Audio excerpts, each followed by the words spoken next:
Well, we're here with Brian Foster. Hello. BF, as we call him. BF, the Oh, man, BF, as we call him. the man, the myth, the legend. The BF. Brian Foster is a local legend here in Riverside. Owns Elizabeth Street Tattoo. So if you're looking to get tattooed, make sure you stop by. But there's a lot more to Brian. But let's start with the tattooing stuff, All right. How long have you been tattooing now? Probably roughly 30 years. God damn. Yeah. It's hard to say because when I was like 16, we were tattooing out of my house with my parents had a friend who was a tattoo artist. And so, I was doing some little punk rock tattoos on some of my friends when we'd have like a weekend tattoo house party. Yeah. But that wasn't like professionally tattooing or anything. And then, fast forward 10 years later when I get out of the military, then I start professionally tattooing back in like 97. Wow. So Yeah. I was barely in high school. Yeah. I think, bro. I've been around the tattoo world for a little Bro, bit. what was Vietnam like? I still got my candies. Yeah, bro. God damn. how old are you? 50.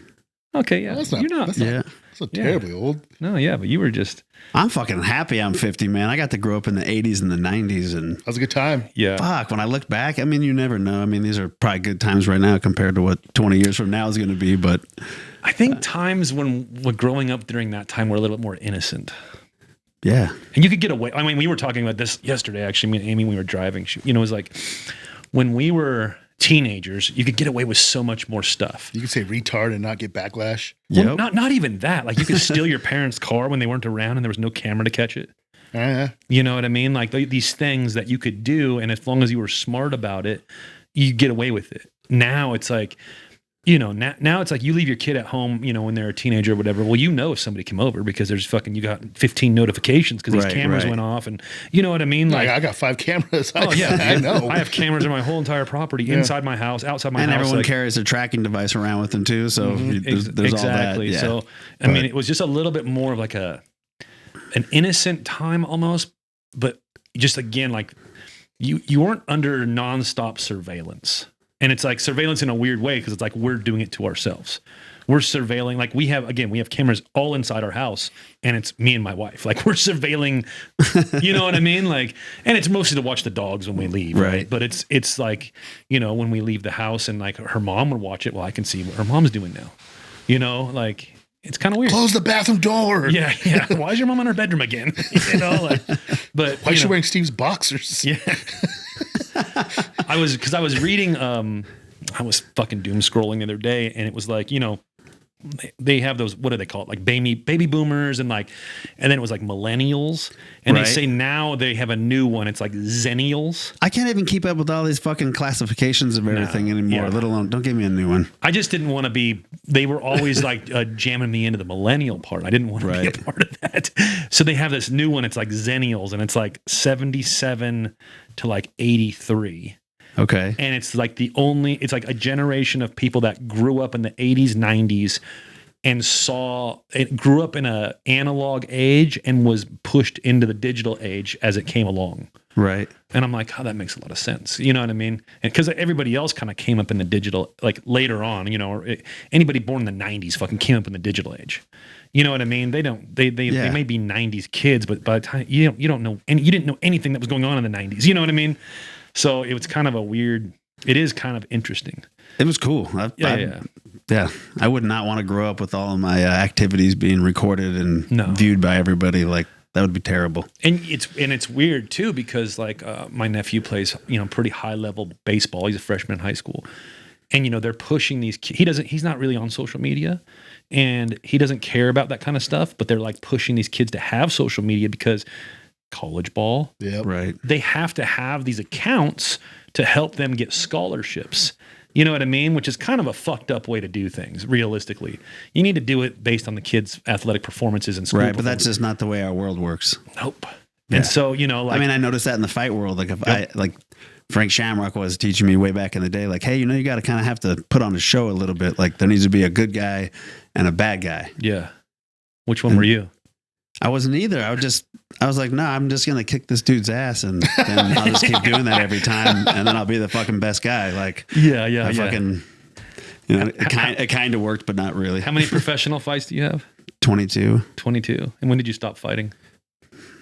I haven't. Yeah. Is the correct answer. There you go. I have Yeah, it. yeah. Now, My last pro fight was like in the 2010 or something like that. yeah. So Well, did- you almost had one in Costco. Yeah, I just had one at Costco. That's two- true. a For year anyone ago. who doesn't know, there was a viral video going around of this dude who was at Costco. And sorry to blow your spot up, bro. No, go for it. I was It's so funny. I was so hyped when Steve told me I know this dude. So I sent Steve this viral video of this dude who was walking around Costco. I guess he was taking pictures like up dresses of little kids or girls, something like Yeah. that. And somebody said, "Hey, stop that guy! He's taking pictures of whoever, my kid or my girl or whatever." And then Brian was right there by was the glasses section. Like, Yeah. he was looking at bifocals because he's 50, and you just see this look. You just see this look overtake this dude, and right away I seen him. I was like, "Oh, that guy's gonna do something." Yeah. And he just snatches this fucking dude up, and you just see Brian have this look like, do I pop this guy's head off? Like, what's going on? Like, just man of action, bro. I fucking loved it, dude. Yeah. Just swoop this dude up, and I sent this to Steve, and I was like, watch this. And then Steve's like, oh, it's Brian. And I was like, what do you mean? Oh, that's Brian. I'm pretty sure I followed that up. If Summer wasn't there, he would have killed that Yes, guy. that's literally what you said. My wife saved that guy. Yeah, Yeah. I heard you could hear her. That's not to Brian. No, like she's calling a rabid dog back. Yeah, we'll look for that video, and if Steve can find that video, he'll post it up. He does this. do Watch it. this Watch video this right video here. Watch right this. That's Brian. And then most of the time Lorenzo will look right now, Yeah. like trying to find the video already. Yeah. Ooh. Yeah. No. And then I'll be at home on my TV with my remote trying to figure out how to fucking click that video, and I can't. Oh God. So that's and that's kind of like, so me and you met it's been a couple of years now, but At least, yeah. all the crazy things that you've done in your life was like one of the, it's very interesting to me because you know, tattooing for so long. I mean, and of course I love tattooing and stuff like that, but your other backgrounds, you know, professional fighting, you have a really big military career, Yep. weird one too, secret one. A little bit. Oh, you got a Little secret bit. one? Little Fuck, bit. bro, why do we get Yeah. the secret guys? Huh? Wait, we always get the secret guys. Well, that's what he said. He said we can talk about almost everything. Everything's been declassified, right? Yeah. To the most part. Oh, no, the way that Who he said cares? that, he was like, I'm good at lying, so how are you going to know? So, I mean, because we've never got into your military career, which Right. is, you know, Zach tells me things and stuff. So, you know, Zach is our mutual friend and how we met. And it's always been something curious to me. So, like, he says that you were, you know, you had your military career and then you were basically like a mercenary. Well, I'm in a mercenary as someone that's going out and doing offensive actions for money, Okay. like outside of the military. And Okay. I'd say my things were more defensive. Got you. And so I don't think mercenary is Not the like right the word. right word. What would you call it then? a problem solver. Problem solver. I I like like that. Yeah, That's bro. Basically, you're like Liam Neeson. basically. Yeah, Yeah, dude. I really wish I could sit here and tell you guys that was that cool, but it kind of works out like this. So I've been tattooing and around tattooing since I was a kid. We could get into that. And then, Yep. but I always wanted to be in the military. Like I just thought that was fucking cool. And I wanted to be in special forces. And that's where I felt like I belonged. And you know, there's a lot of tattoo world involved with that too. So, part of my whole life is just a lot of luck, Yeah. you know? And so I Determination, I think, is more the word. there's some of that too. Yeah. You know, so I didn't know what branch to join, but I went down to the Army recruiter's office, which is next to the Navy and the Marine Corps. Yep. And I'm like almost signed up with that guy. I'm like 17. And I walk out and there's a Marine standing there in his uniform and they got a pull-up bar next to their like door. Yeah. It's just kind of tougher, you know? And this Marine looks at this Army guy and he goes, "Why are you talking to those pussies?" And I just fucking looked at the Army, dude. No disrespect to the Army. I have some really good Special Forces Army friends and they kick ass too. But the Marines that I know kind of kick ass a little more. Yeah. And I just looked at this Army guy. He just kind of stood there like didn't say anything. Yeah. And then the Marine just looked at me like you would picture like a big, you know, fucking Marine would look at you. And I was like, I don't know why I'm talking to him. And I walked into the Marine recruiter's office and signed up with him. No shit. You know, like, and then when I was Do you think the Marine was like, I can't believe that worked? probably, he told his friends later on, you never believe what happened. they're just, I mean, what's a recruiter? A cocky, like 25-year-old fucking Marine? Like, yeah, that's exactly what's going on. It's great. Yeah. This idiot. Kids teaching kids. Yeah. Jesus. And so I did really good in boot camp, and at the end of boot camp, they gave me this, the privilege to get to pick what unit I went to in the Marine Corps. And so I just said, I want to join Recon, which is the Marine Corps Special Forces unit. Yep. And like this general was like, I can't do that, but I can get you a tryout for their NDOC. And if you can pass their NDOC, then you can get in. And so fast forward some amount of time, I go through that Special Forces unit, become a sniper in the Marine Corps. I deployed twice. I did go to Iraq, but I was during a time when there wasn't like real heavy warfare going on. I technically operated in a war zone back then, but Was it Desert Storm? I was right after Desert Storm. And so I kind of was bored with the Marine Corps. Like within 5 years, I had gone to so many like really cool Special Forces schools, and I just looked at my next 20 years and was like, I don't want to do that. And I saw like the UFC stuff starting, like barely starting up, and I was fighting all back then too. Yeah. And so I got out of the Marine Corps and was in a punk rock band for a little bit there. Oh, that's new. And I got That's new information. Yeah, I didn't even know that. There we go. I was like, God damn, how many fucking things am I going to tell these fuckers? All of them. All of them. Yeah, I loved my punk rock band days. We can go into that. I can see that too. I can see you in a punk rock band. Yeah, it was fucking fun. Yeah. I'm not musically inclined, so I paid the bass guitar, and my buddy Paul was a really good guitar player, he still is, and he just kind of told me like, hit these chords and it'll fucking work, I was like, okay. Look mean. Yeah. And one of those guys got a flyer for some like kind of underground MMA fights in Pomona. Oh, wow. And they were like, Pit fighting? Hell yeah, bro. They were like, Brian, you like to fucking fight? Like, go do this. And I was like, How do you say it? Kumite? Kumite. What does that say? Kumite? let's check it out. Matsukao.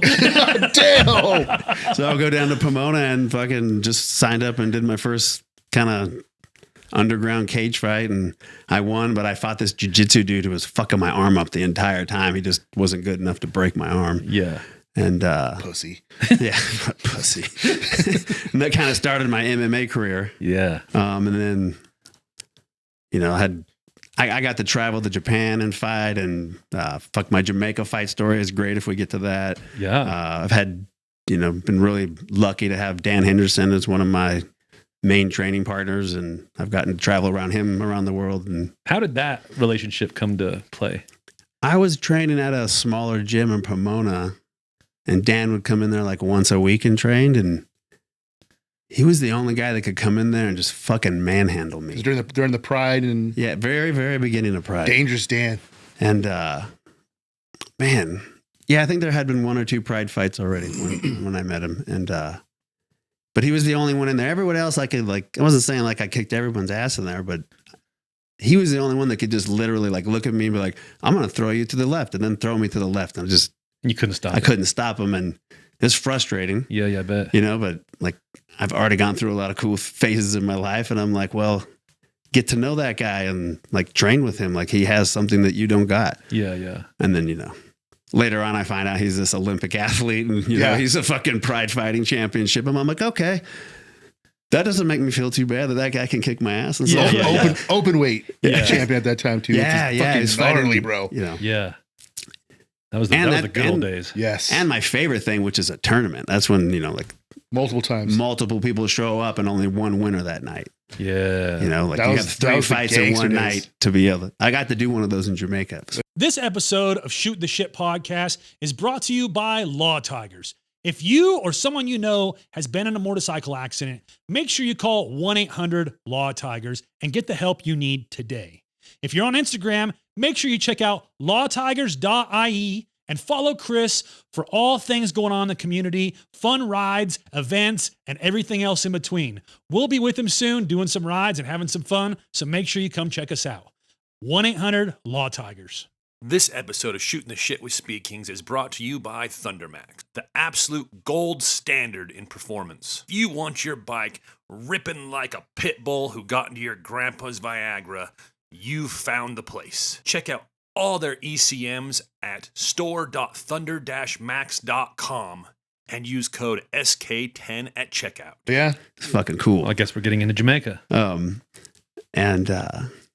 I just Dan was a nice guy, and he was like, hey, we train at the Temecula High School gym wrestling room the other days. And I was like, all right. And so I started driving to Temecula and meeting him, and, you know, just random other UFC fighters would show up, and I would get to train with those guys, and, you know, just went from there.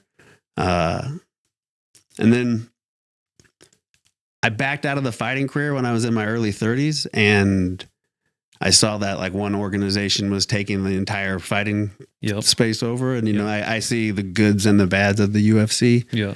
But I've seen them, you know, I've seen some of my friends that are really top fighters not be able to make a living anymore because someone in the UFC doesn't like them because Politics. of politics. And I don't even blame the UFC. It's just humans. That's and the world. That's the way the world works. That's the world. And so I was fighting for the IFL, which is a really good organization. And, you know, like, I think I made 70 grand one year fighting with them. Like, Wow. it felt like a pretty good career path. But then the UFC bought the IFL, and they just flushed everything in the toilet. They just didn't want the competition. Yeah. And I mean, that's what all big companies do. Yeah, of course. That's, you know, maybe one of the downfalls of capitalism is that's what goes down. Not that there's any ism I think of that fucking works. You know? That's still a big problem today. They're buying everything up, and then they're it's just like you said, they swoop up everything. Yeah. And it's like you said, it's part of business. It is. I get it, but at the same time, like, I feel like you need those leagues to like fine tune other fighters. Because well, if it wasn't for the UFC, I mean, maybe eventually something else would have done it. But Yeah. like when I did my first fights, it was completely illegal, completely underground. Like my second fight I ever went to was in San Bernardino, and I was literally getting ready to You were walk. just going to the grocery store. Hey, I have fucked some people over the you had grocery store. flashbacks on Costco. Not nowadays. And like the cops raided us, and, you know, and Yeah. like we weren't allowed to fight that night, even though we were doing everything just like and it's a big organization like the UFC that's been able to change that Yeah. for the entire United States. Yeah. Give us like a rundown though in that time frame. What would happen when the cops would raid an underground fight like that? I mean, is it mostly because I'm sure there was betting going on and things like that, or is it? Man, I wish it looked like Hollywood, but it didn't feel that way. You know, I Yeah, didn't see yeah. anybody doing coke in the fucking corner and throwing fucking money bunch of around. Russians yeah. and jumpsuits and shit. Just a bunch of half naked bitches just like hanging out, Fucking Dom Toretto over there. bro. Stupid ass. I have fought for the mafia twice, but that's two different stories. What's happening in San Bernardino is pretty fucking chill. So what? What do you mean? I did this one fight in Japan, and this is all I know. Like Triads got you. Everything's paid cash. Yep. Like you're all paid in cash there. You're not really signing any contracts or anything. And like they fly. This is, you know, I'm not saying this is all Japan because I've also been to some very professional fights in Japan. But this one that I went to, I was in like southern Japan, and Well, I mean, let's start. Like, how do they even find you? Look at him. I don't even fucking remember. Well, I mean, at this time it's not like there's Instagram. You're starting to have fight coaches, and you know, like Gotcha. Team Quest was a big fight gym back then. And you just know people, and And it just, someone's like, I know a guy that'll come fight. yeah. in Oh, that we weight need some class. fighters. Okay. I know a guy. Just- Okay. It's just, you know, a guy kind of Yeah, back then. okay. So it's still a small world. Even nowadays, it's still a small Yeah. world. There's not 100%. that many people trying to be the top fighter in the world. Yeah. When you compare our large population. Yeah. That's a really fun fight. I win the fight that night. Dan Henderson is my corner guy. And so I win the fight that night. I get this big ass fucking trophy. I just fought this dude that he had fought in Pride before, and, you know, like fought some of the top fighters. Yep. And so I was, you know, just proud to have fought this dude and I beat him really good. Yep. And so like the crowd gets out of the stand and they kind of start rushing the stage, and, you know, I got this big trophy. And then everybody just goes over to Dan Henderson and starts getting his signature. Dan Henderson won. Yeah. So Dan hands me back my trophy and my water bottle and my mouthpiece. Hold this. He's like, and I don't have no big ego around fucking Dan. And so it just made me laugh. Like in the moment, I'm like sweating, just got done, you know, this big You're fight. so hyped, And yeah. I'm holding all my own shit and then trying to help Dan so he can sign fucking You autographs. can use your back and shit so he gets a platform. I fucking love that memory. Yeah. But then after the fight, it's everybody get on the bus and everyone's going to a bar. And we all go to this crazy, like, little Japanese bar in the middle of nowhere. And would go. Even the guys that like busted faces that had like a bad fight and should be going to the hospital, they came to the bar. Wow. And we go up in the bar and we're hanging out up there. And there's like the little VIP section. And it's a bunch of Japanese dudes in black suits, but wearing like Adidas. Yakuzas. Oh, Looking cool as shit. You know, just like a movie. Yeah. And the head dude's in a white tuxedo like outfit going on. Yeah. The other dudes are all in black, and some of them are the head of the table. And then when Dan and me get there, like he tells them like, "Yeah, I want Dan to come up here." So Dan went up there and hung out with those guys. Then we got paid cash and go home. No shit. And what kind of purse was that? That was like probably around 20 or 30 grand. Wow. that's a good chunk. Yeah. That's a good chunk. But think about it was, and I was grateful for it. But Yeah. you know, you can really only get like 3 or 4 fights in every year because you need this time to recoup from your last fight, Yeah. have a train up for your own fight, and then you're also going to be helping your other fighters that you work with train for their fights. Yeah. And so, like, you only got a couple paydays in the entire year, You really got to make and it your last. your fight career is relatively short. Yeah. And so, anyway, UFC buys the IFL. I have friends working over in Iraq that I was in Marine Corps recon with, and they've been trying to get me to go over there for a long time, just because I can tattoo and fight train and hang out with them, you know. And Yeah. and so they trying to figure out how to word this. Uh-oh. They got me a contractor job over in Iraq, where you basically the word contractor is a real loose word. Yeah. Like there's people doing AC mechanic work that are contractors, and there's people over there doing, you know, private security work for, you know, cell phone tower companies and all kinds of crazy shit. Whenever you think of as happening here, it's happening in Iraq and Afghanistan too. Like they still have big cities that are doing things. Yeah. And so I got a job over there with those guys. That paid really good. Yeah. And I did that for like 2 years in Iraq. You just kind of get to name your price kind of deal. No, there's a daily pay. Oh, okay. Based on what you're doing, there's like a daily pay. Yep. Okay. And then they'll put you through, like, you have to be in special forces before. That's like your first criteria to get in. And then you have to go pass a bunch of training and go through a couple classes that took a couple months, do a background check, all that stuff.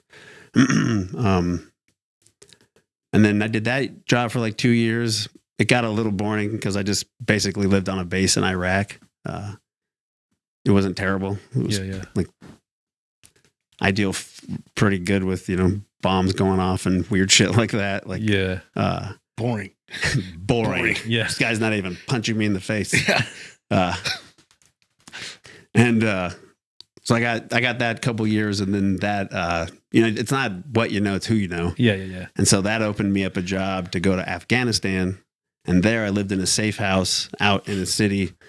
And that's another like 2.5 years worth of cool shit that I was, you know, still tattooing on the side. You know, I'd come home for 3 months, run the tattoo shop, tell everybody that I was in Japan tattooing for 3 months. And then I'd go back to Afghanistan and play war guy, you know, and run around with the rifle like everyone pretends on Call of Duty to do. Pretend, excuse me? Whoa. Bro, Don't get me wrong. I'm My 8th buddies level were playing prestige, fucking- brother. I'm 8th level prestige. I'm about to walk in the next Veterans Day parade. Jesus Christ. The fuck? Ain't no stolen valor over here, brother. These fucking guys. Bro. Check out my clan tag, brother. You're so stupid. What is wrong with you? What? Put some respect on my clan tag. I punched 3 babies. You know, no disrespect to my Call of Duty colleagues. Jesus. Thank me for my service, Steve. Thank me for my service. The fifth branch of the U.S. military. I think you're one up from Space Force. It's true. It is true. It goes Call of Duty, Space Force. Not the other way around. Oh my Lord. That was fuck. too much. I was Sorry. not prepared for that. Anyways. So I'm trucking around in Afghanistan and did that for a couple years. Had my fair share of hairy situations and lost a couple friends. And still one of my favorite times in my life is doing that job. Yeah. But at the end of the day, me and my wife wanted to have a kid. And I saw a couple of my friends raising kids from a fucking safe house on, Zoom or whatever. Yeah. And that didn't seem very cool to me. And man, like I had I had two shitty dads basically. Yeah. And love them both. They tried their best, but they had shitty setups from the beginning. I don't even blame them. But coming full circle, I don't want to do that again. Yeah. And so I stopped work overseas and been raising my kid and living in Riverside and tattooing now for a decade, and it's fucking cool. Where did you grow up at? Here in Riverside. In Merino Valley, right? Or was it in Riverside or Merino Valley? 50-50. Yeah, like okay, gotcha. age 13, all Riverside, and then parents wanted to move out to the country. It was country at that point, right? It was much more, more rural, Yeah. Yeah, but anyone could see, even back then that was the the sprawl was happening from, LA's been taking over. This way for a long time. Yeah, I was talking to somebody the other day on the phone, and I was like, "Oh no, they're in Ontario," and he's like, "Oh yeah, that's pretty close to LA," and for us, it's not, You're right? Like, damn it, no. Yeah, to us, Ontario is nowhere near LA, but Right. like from people from San Diego, it's like I can see how you think. Yeah, like I said, yeah, it's like on the cusp. But how do you feel physically and mentally after being, because you seem not punch drunk, like you're. I'm not saying anybody who's been through all that stuff isn't smart or whatever, but like you're held together pretty well. I know guys. I used to live in New Mexico, and from 2001 to like 2013. So that was in Albuquerque. That was like the fight. Oh yeah. So like I got a lot of friends. Albuquerque's got some fighters come out of there. Yeah, I like that camp. It's a fighter town for sure. So I know a lot of guys who are, man. I mean, because I know I'm gonna say they're fucking weird now. You know what I mean? Like, because they've been through some shit. It does some shit to your brain. Yeah, for sure. You know what I mean? And then I have like my brother. He was lifelong military and stuff like that. So he was like from the 80s, and then he retired right before 2001. But then after 2001, obviously all that shit went down, and he went back and then caused a lot of issues, and not the same at all. Like, you know what I mean? Like, definitely has some PTSD and shit. Yeah, there's triggering, like he has his good days and his bad days, but there's more bad days than good days and stuff like that. Like I constantly worry about him and stuff. Yeah. But like you on the outside, I mean you seem I keep my shit together. Yeah. Like you look healthy, like you talk well. He also rides like 175 miles a day on a bicycle right now. Not true. I wish I could. Yeah. How many? What are you up to? 50? Yesterday I did 30. What are you training for? To be able to do 50. In case I'm in fucking Costco and I gotta whoop someone's ass. Bro, hop on a bike and go. Do you think? I mean, like, because you always stay training, your body at least, right? Like the short answer for you is I've been doing like studying how my human mind works and like really trying to figure out what this thing is that we're traveling through this crazy universe is like, and we got this incredible access to the internet, which is full of a lot of bullshit, but it's also full of a lot of facts and really interesting things that we can learn about. And so at nighttime, I'll spend my time watching TED Talks or YouTubes or whatever, and like bettering myself as a human, because I kind of from a small kid, I've just believed in bettering myself always, just a little bit, like just always improving through life, like. You seem to also, I mean, because like we've done quite a few things together, and since we've known each other, and you seem to have an incredible access to people as well. You know what I mean? Like, because let's do, me and Brian, we have our own podcast we do together. We have a few episodes we've done together called Oil and Ink, and it's like we've had a guest potentially going to come on that are like Buddhists and things like that, right. Which has always been very interesting to me too. Like, we all seem to have access to people, which is interesting, but your access to this. You have a very like diverse group of people that is almost odd that the people that because like I know, and I'm learning more of your background of what you've done. I mean, it's all like warrior stuff, right? You're basically a modern day Viking, and then you're like, oh yeah, my buddy, he's been a Buddhist for 30 years. We should have him on the podcast. And I'm like, what? And hell yeah, let's do that because it'd be fun, right? So it's like interesting, and I'm curious, like you always stay training. your body, physical health, all that kind of stuff. We talk about that quite often because it's like, we're basically the same person. And it's like, I also know that you're really strong in the mental health. Right. And I mean, did you come out of any of these intense war situations that you were in, or those like with like a bad perspective or like bad mental health, do you believe, or do you believe that you've always kind of been this way and been able to train yourself? Wow, that's an interesting question. Well, because I know that's a really big thing within, our military, like veterans and active duty people, like is PTSD and mental health, and you know what I mean? Right. And I know that you do work with mental health stuff, so I know it's hard for people, but it's interesting because it is like, I mean, you're, in the time that I've known you, and just again knowing little tidbits of information of the stuff that you've been through and the stuff that you've done. You're spot on. You know what I mean?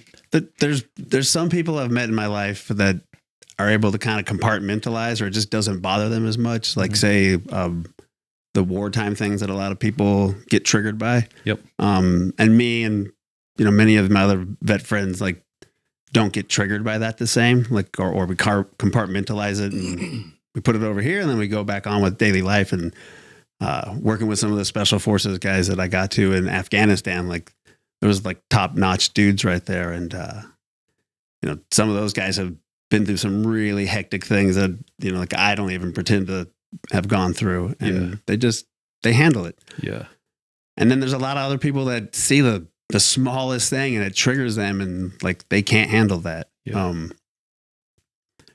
And our minds are really crazy, like the deeper I get into like learning about mental health, like these things are crazy. Yeah. And so they just work differently for different people. And I just happen to be one of the ones that's lucky that can kind of compartmentalize that.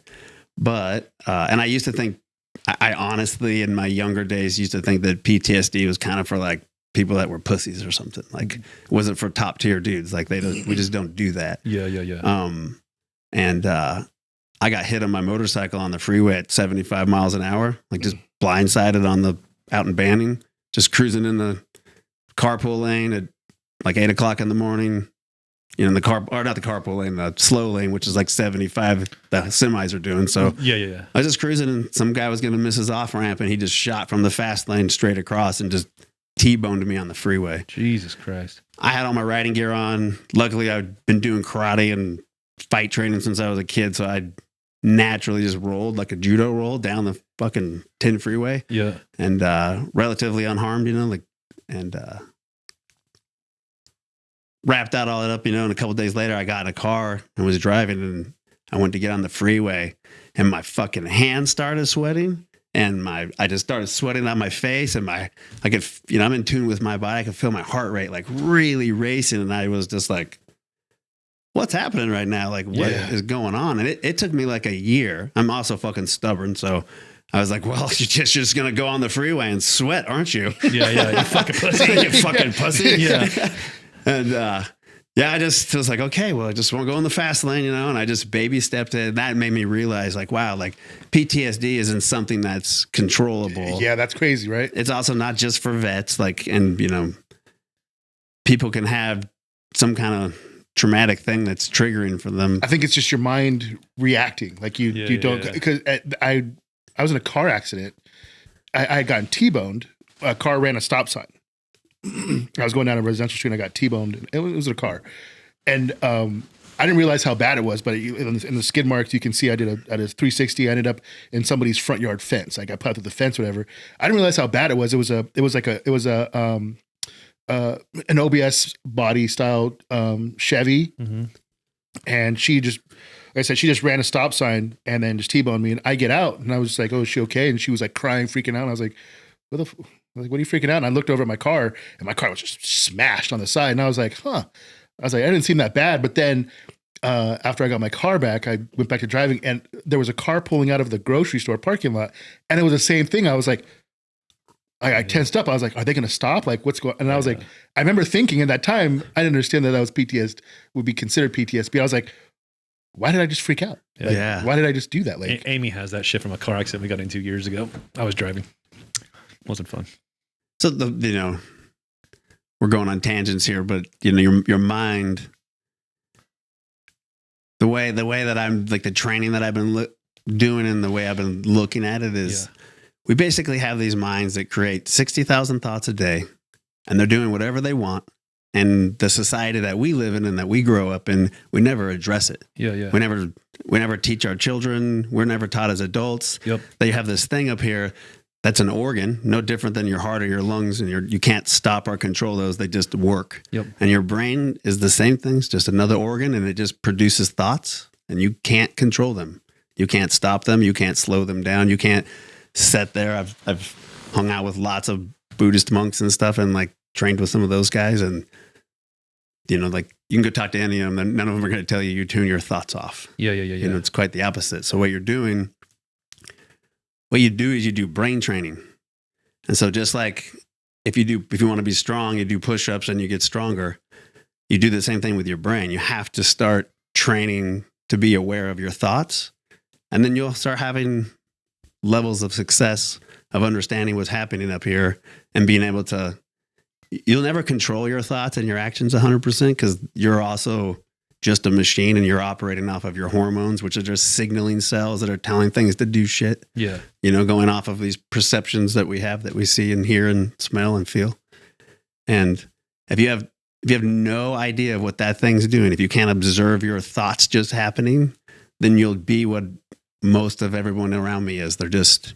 They're reacting to whatever their thoughts are telling them to do. And so if you want to start changing that a little bit in your life, you start doing concentration training, which is where when your brain's just thinking about whatever thought it wants.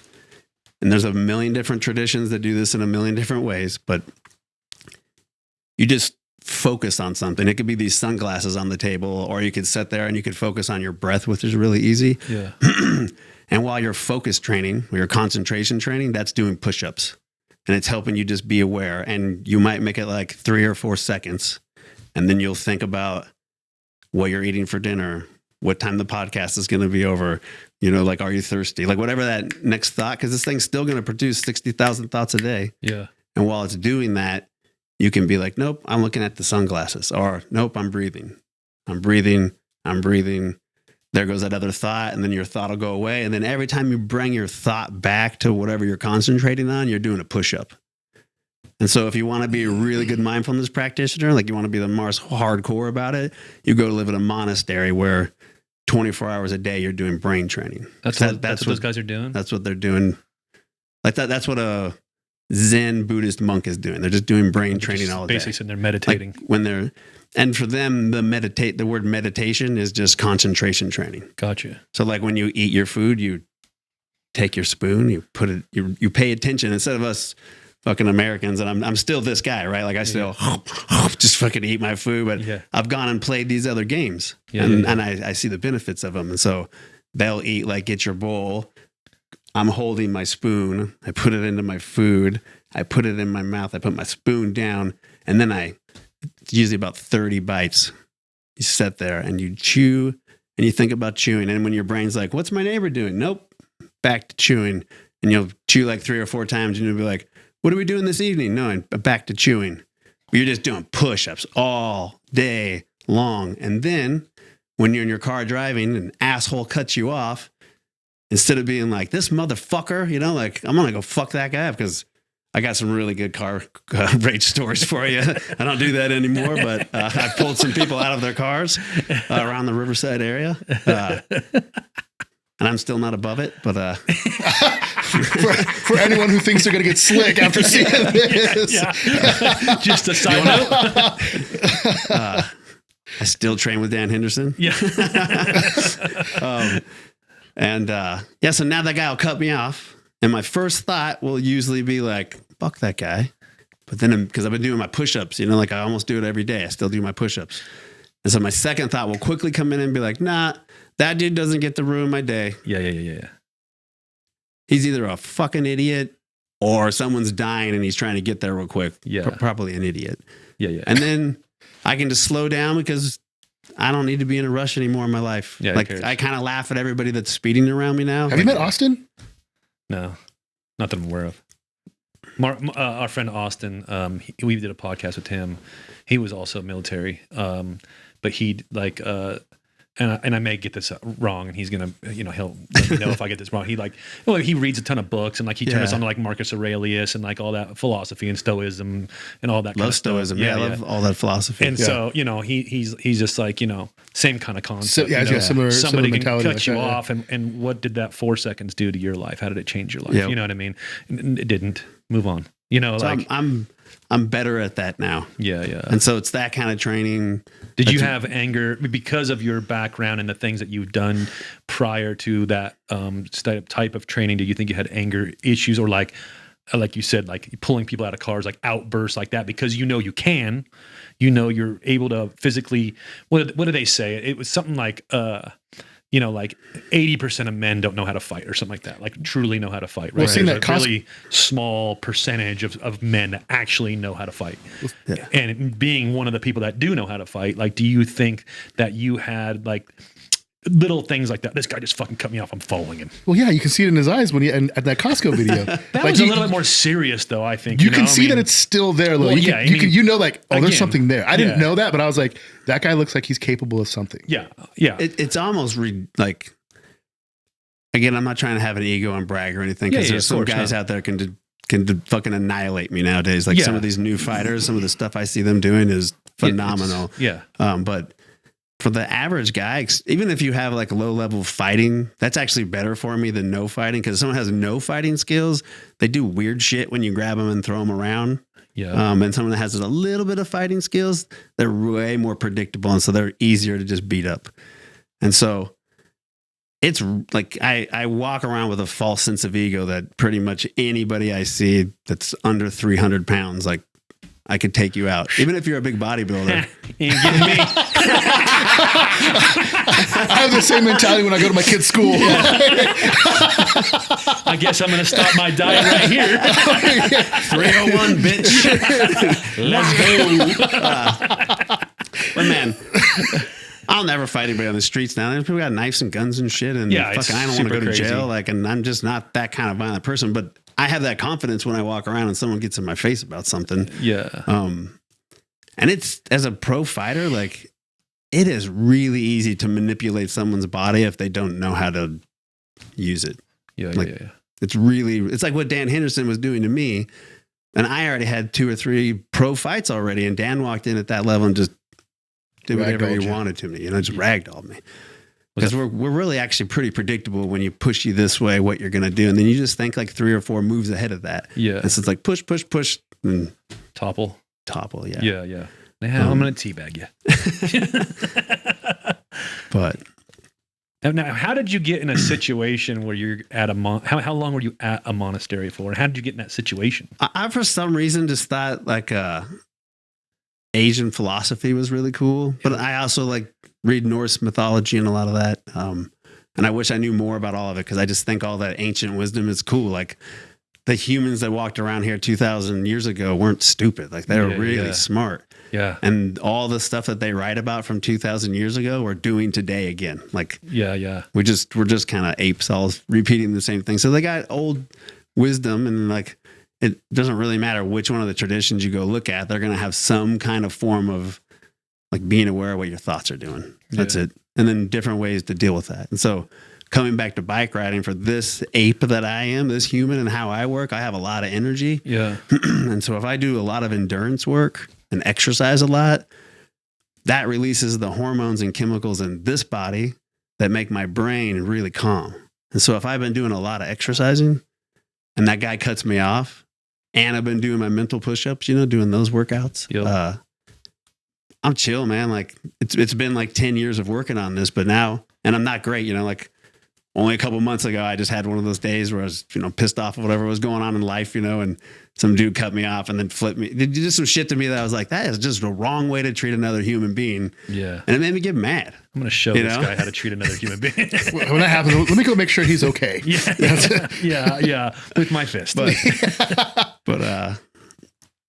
Yeah, so for me, it's lots of exercise, and then my brain and everything works better. I'm more chilling. I can handle more things in my life. But how long were you at the monastery for?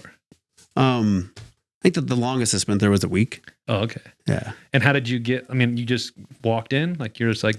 No, it's like we were talking about earlier. I know a bunch of Know a people guy? from different people. Part of that's the tattoo world. Like Yep. the tattoo world, if you get to network and meet like a lot of interesting people, if you're open to it, you know, Yeah, like, yeah, a lot of people like to put themselves in a niche where they only meet this kind of people. But Yeah. I was meeting everybody back in the day, and I still do. Yeah. And then the military, you kind of meet people from all over the world, or at least the United States. Yep. And I've kept in contact with some of them. And then, you know, over 20 years, they have their networks. And I think just being someone that's easy to get along with. And, you know, I've also done a lot of volunteer work. We haven't talked about that. Like since I was a kid, I've always thought if all of us humans were volunteering a little bit of our time, the world would just be a better place. Yeah.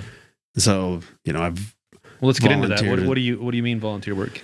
the latest stuff I was doing was, going to the VA and helping do life coaching for vets there that Yeah. are, you know, have their issues going on. Yeah. Is that hard being around these these guys who've kind of walked a similar path and are struggling with their mental push-ups basically? It's difficult watching any human suffer, Yeah. you know, because I'm not hung on vets only. Like I have yeah. family members that I see that I'm like, man, if you could just do these 10 things in your life, you know, like your life would greatly improve. But we're still these animals, Yeah. and I can see things that I need to improve in my life. And Of course. I see how difficult they are. I see how difficult, you know, eating is, and Yep. like, you know, just treating other people right. Yeah. It's hard too. Like when you're in a bad mental state, you know, it's definitely hard to figure out what those moves are to improve, even if you know what those moves are. Sometimes it's hard to just figure out how to get to that first step to even do them or to consistently do it. You may do it today and then tomorrow Yeah. you're back in the same spot you were, you know, like, so it's, you know, it's definitely, for everybody, it's a struggle, you know. I mean, mental health is a big, it's weird, I think too, because like as growing up in the time frame we all grew up in, it was don't be a pussy. Yeah. Don't be a pussy. Oh, you know, like, you know, I'm struggling with, don't be a fucking pussy, you know, like, and it wasn't like spoken about. It wasn't talked about. Like, you know, you never, you know, really the males, you know, that you learned from were always these strong dudes that, you know, didn't falter, didn't, you know, Totally. you didn't ever see it, you know, and it could be different behind closed doors for that same person, but you never saw it. I never saw the shit Right. like that. So it was always, don't be a bitch. No, That was don't be a bitch. that was Oh, totally. Yeah. that was the time. Yeah. And it's like, you know, as I've become an adult and learned things, and like, you know, I mean, I've had times in life where I've had to go to counseling and things like that for myself, like to like get through certain things that I'm going through. And I'm a firm believer in stuff like that because it's definitely helped me. And it's unfortunate, I think, that I think these, like our generation now being adults has talked about it more, obviously. Like, you know, Right. it's like there is things to help. You know what I mean? Well, and you know, like I'm also not on the other side of the fence. Like some people are too into that. Yeah. Like, You still got to be there's still a point. It's like, it's like 50-50. yeah. It's like, don't be a bitch, but like if you need some help, there's some Right, help, right? yeah. Right. Like There's different. I think with these times, I know we talked about like, you know, it's like you said, like the 80s and 90s. When there definitely was. I remember since I was a kid, my dad was like, that's not man shit. yeah, man up. Yeah, that's Man, not right. man shit. You be a man, whatever. Like blah blah. Not like being mean to me, but like, it's part of just what it is, you know. And then there was when my dad died.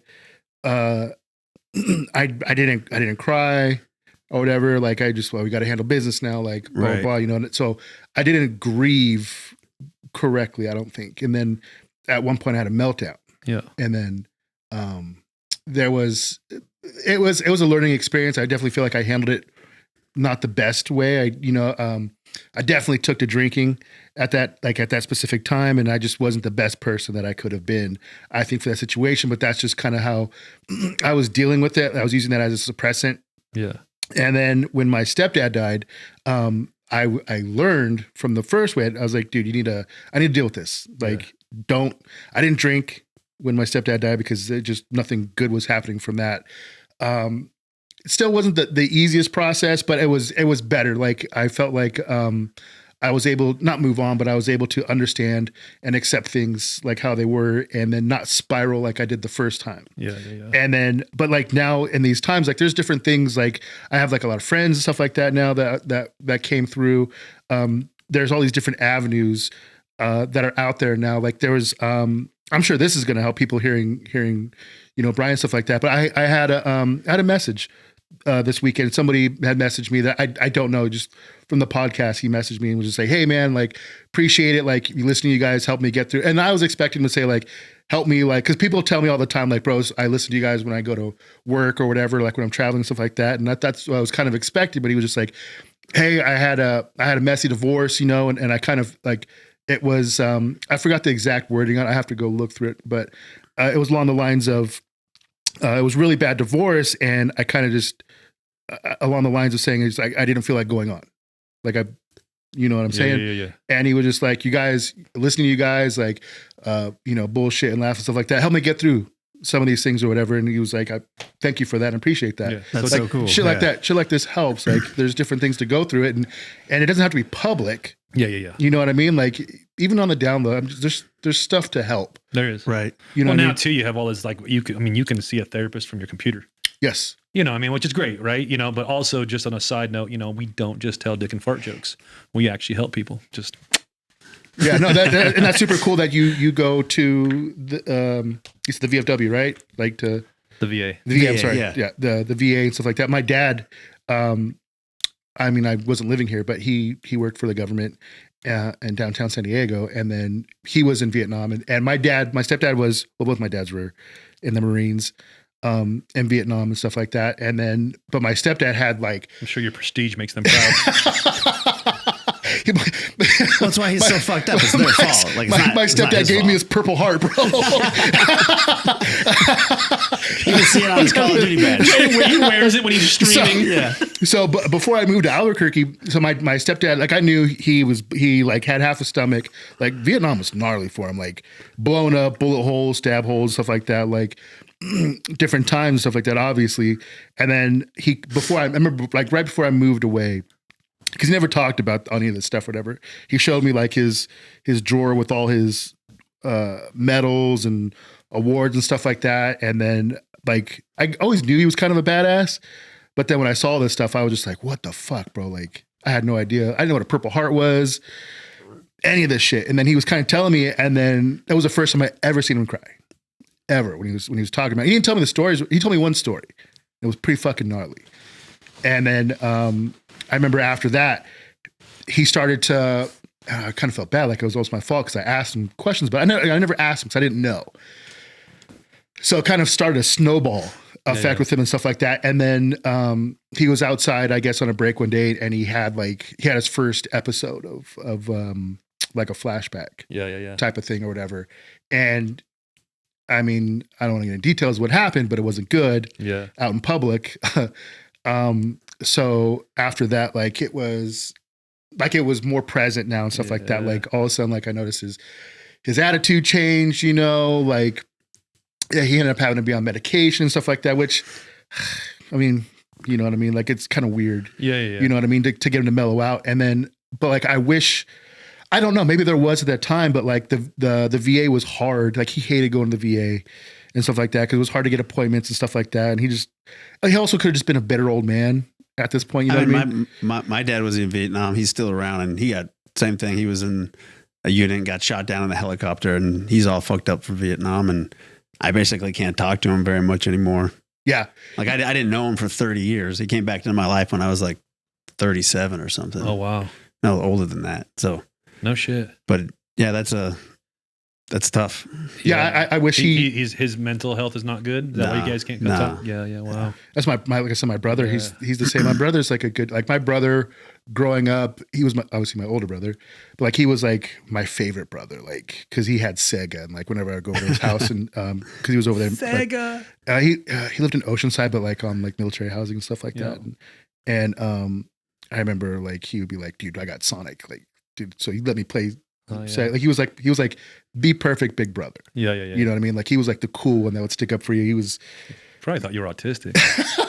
but no, and then after everything that happened after all that time in the military and stuff like that, like he was totally normal. But then after Iraq and Afghanistan and stuff like that, obviously things changed, and like it was heartbreaking because when my dad was sick, when my stepdad got cancer, like right before he was dying, like it was fairly quick.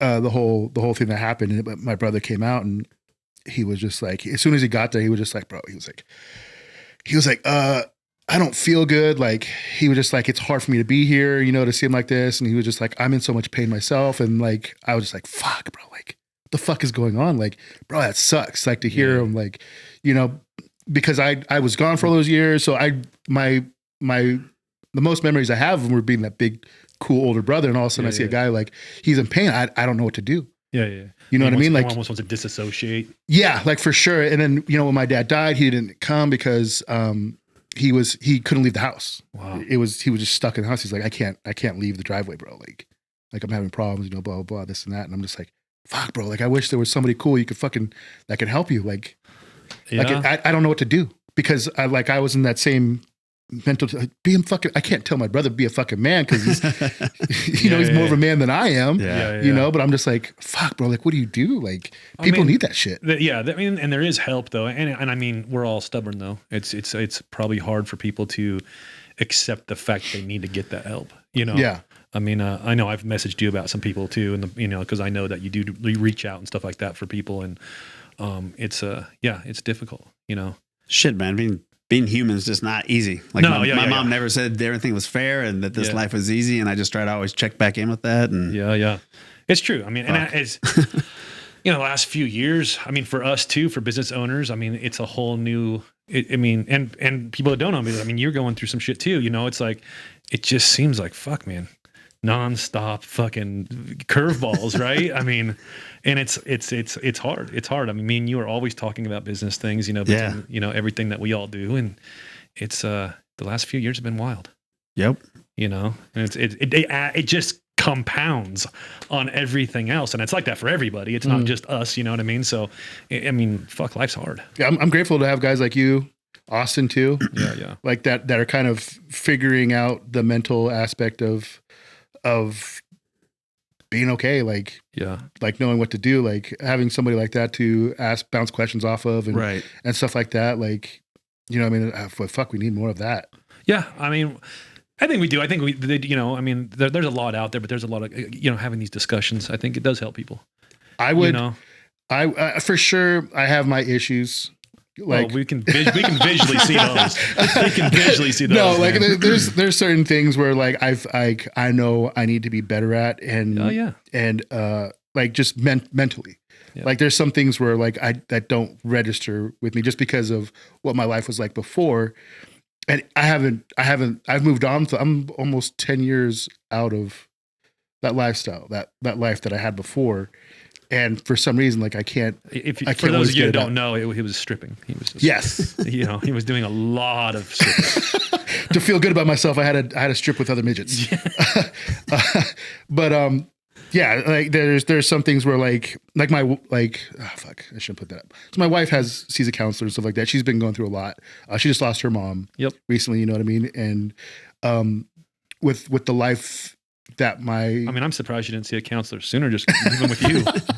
But like, you know, my kids have seen counselors and stuff like that. Like, it definitely helped. Like, especially with my oldest son, he just was bad. Just living situation was terrible. Like they're not in that living situation anymore. Yeah. And he's like the best kid ever. But before, like I can tell you stories where you're like, that was your son? I'm like, yeah, bro, he used to do this stuff. And then like when my wife's mom died, my mother-in-law passed away just a couple months ago. You know, my wife was struggling with a lot of stuff, and I would just like counselor, like 100% recommend like talking to somebody, you know, and helping them deal with that stuff like that. But at the same time, I can't. There's like in my mind, I'm like, they're not going to understand like what I've been through. Like they're not going to understand whatever, you know what I mean? But like, I feel more comfortable talking to, and I've only known Brian for a short time. Yeah. Since Henderson's. Yeah, but that's the problem. Is you're just trying to see if he still smells like Dan Henderson. He talks to you real close. I see it. It's weird. But yeah, I feel more comfortable, like, you know, reaching out to, I mean, I haven't, but I would feel more comfortable reaching out to Brian or even Austin. I know Austin checks in on us a lot too. Yeah. Well, no, we're in a book club with Austin. You don't read the book. Why? They got videos out or tapes out, audios. They got an app for that. But yeah, like I'm still I got really into reading books lately. Good. Yeah. Yeah. I'm still in that mentality though. I'm just like, I'm not gonna go talk to I'm not gonna pay a guy to fucking. Who's not You know, gonna for me, understand. it wasn't. It was not really the point of having anybody understand my the way I think about things, or telling me that I'm wrong or right or anything like that. It was having that unbiased third party that doesn't know anything that I like, any of the people, any of the situation. You know what I mean? Mm-hmm. But just to like release it all. That's what helped me. That's what was when I've gone to counseling. It was that's what it was for. That's what I did. That's what I enjoyed about it, I guess. You know, is what I'm saying. You know, so I don't know. I mean, everybody accepts everything differently, and of course, you know, brains work differently. So what they're looking for out of it may not be the same as what I'm looking for out of it. But that's, you know, I don't honestly. If I'm going to go to counseling, I don't even really give a fuck what the person has to say. Yeah. I just want to get it all out of my fucking head. Where like sometimes with other people, you can only say tidbits of information because you don't want to unleash it all. You know what I mean? And there you're like, I don't fucking know this guy. You know what I mean? Like fucking just send it all. You know, and then you just, you know, sometimes it's just a weight off your shoulders. Yeah, I go through. I feel different ways about it because, like, I feel like if I go talk to, you know, a counselor or a therapist or whatever you want to call him, whatever, I was like, why am I talking to a guy who like he's never slept in his truck before, like he's never had these issues. You'd like, be how's he gonna tell me amazed. what to do? Huh? Yeah, you never know, man. It's possible, but then at the same time, like I feel bad. Like if I was to go, I'm like, bro, there's so many people who've had like experienced way more terrible shit than me. That fucking I'm over here telling them because I don't know what my issue would be, but like, But that's the thing too. Again, your terrible shit is your terrible shit. You know what I mean? Your scale of terribleness is your own individual scale. Yeah. You know what I mean? Like, and that's the thing you got to always understand too. So it's not like, well, that guy's gone through way more. I just need to not be a pussy. You know? Yeah, 50%, right? You know, but the other 50% of it is like your scale maxes out right here, and right now you're over here. You know what I mean? Where this guy's scale over here maxes out over here, and he's, you know what I mean? But it's everybody's scale's different. yeah, I wouldn't feel bad if I was told Brian, I was like, yeah, bro, I fucking stubbed my toe, you know, and I'm going to lose a toenail. And Brian was like, I got shot one time. You know what I did? Like, this is what I think you should do. Yeah. You see, this is the bullet right here. So I caught it with my teeth, but you know what? I feel your pain. Like, Yeah. But again, you know, I mean, like everybody's individual situations are theirs. You know what I mean? Yeah, And yeah. that's the, I don't know, this turned into a tangent, but if you're listening to this and you're going through some shit, hang in there, bro. yeah. Like, Yeah, hang in there. I just like to know what my brain's doing. Like, Yeah. I don't really go to counseling or anything like that. The VA is really good at sending you to that, and it was helpful. But for me, it's just kind of understanding what this thing and how it works more. And, you know, like, You seem like you got a good grip on it. no, man, it's like there's so much more information out there about, you know, like I'm just now, even though I've been through special forces and, you know, I had my whole fight career and all that. Like I'm learning a new thing right now about nutrition and how the human body works. Like you know, Steve, long story about I went and did the Biltwell 100 last year. Super fun motorcycle race. Yep. You know, mainly thanks to Steve. Yep. And at the end of the race, I did fine. Like my cardio was good the whole time. I had an awesome, great time. That's a really fun race to do. But at the end of it, I was like, man, I'm a little more tired than I'd like to be.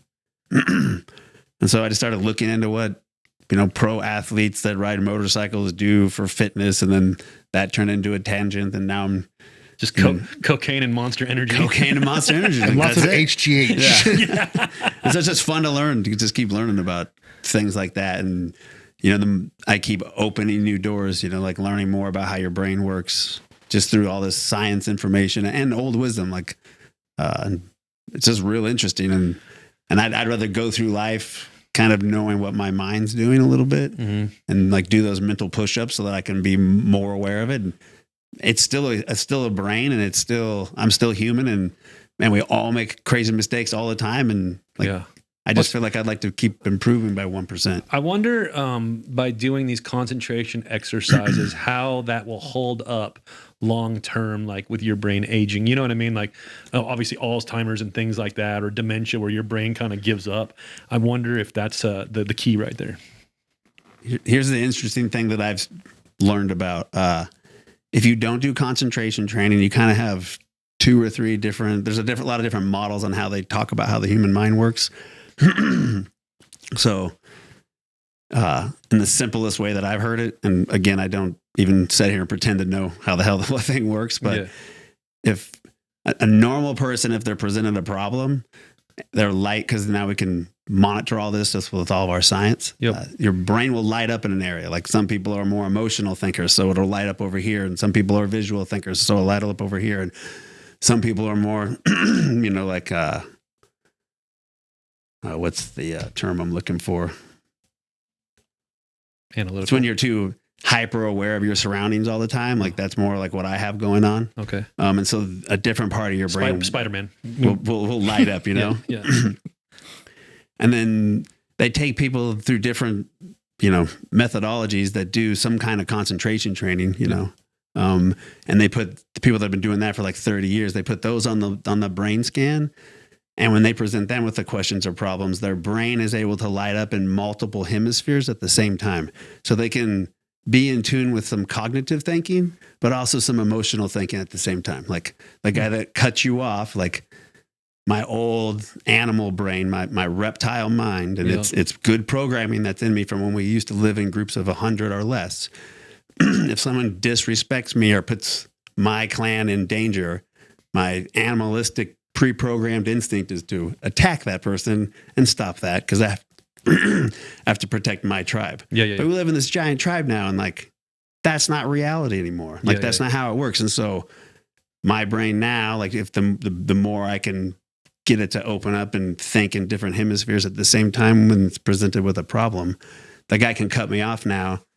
I can feel my reptile mind, my first thought come in and be like, now I'm going to destroy that man for some reason, which is usually some old Asian chick anyway that I can't fucking fight. Fucking tinted windows. Fuck. And so your second thought can come in because you're lighting your brain up in a more area, and you can have some common sense. Be like, regardless of what that is, I want to have a good day. Or I'm in a big giant truck and he's in a little tiny Honda Civic. I actually wasn't in any danger at all. Like he totally probably fine. didn't see me anyways. Yeah. Or some of the truth sometimes like, oh, I was driving like an asshole. Like that actually is kind of my fault. If I would have been going the speed limit and like not been in a hurry or whatever, like I caused the problem, part of that problem. Yeah. Being able to have that awareness is what's been helping me and what I'm after more in the brain training stuff. Yeah. Interesting. And so that's what I see is the fruit of doing that labor. Now, with this concentration new adventure, how much have you given up on social media? I don't know if you were ever like a doom scroller anyways, but I mean like, I guess I'm asking because I saw something on social media recently. It's a guy and it was kind of interesting to me and it kind of it's going along the same lines. Of course he's filming himself doing this because if you're not doing it on social media, you're not really doing anything, but but he's taking an hour out of his day, putting his phone away basically, or setting it up to film him for an hour of time lapse and just thinking about his thoughts. You know what I mean? Mm-hmm. Like letting his brain, a similar, I guess it'd be a similar source of concentration training. Even if you're just letting your thoughts run, you're still, no interruptions, no bullshit, just 1 hour, like old school analog, right? Like, and it was kind of interesting to me because I'm like, man, when was the last time I sat there? Like I said, I've been reading a lot more lately, which I think is very good because I somehow got through like high school and stuff, never reading a single book. Mm-hmm. So I never did. I learned how to read at a very young age, but I never did a lot of reading. And Austin, our friend Austin, he reads a lot of books, and from fiction to nonfiction. And I've only ever read nonfiction books. And my wife turned me on to a book series, and it's fun because it's like, fuck you in the book, you're right. So it related real easy. And I read the book and I was like, man, cool. I read a book, and then Austin turned me on to this other book series and I started reading it and I just got sucked into it now. And now I'm like reading fiction books, which I never thought I would, and it's in the past, like reading for 10 minutes, my eyes would start to get tired and I would now I'm like 2-3 hours I'm reading these books, you know what I mean? And I'm kind of excited about that. So that's kind of a segue, but a form of like this no phone somewhere else. I'm in a moment, I'm reading a book, you know what I mean? Like, I don't think that people are doing that as much as we should be, you know, or like just disconnecting completely. Like when our brains are bored, we're grabbing our phone.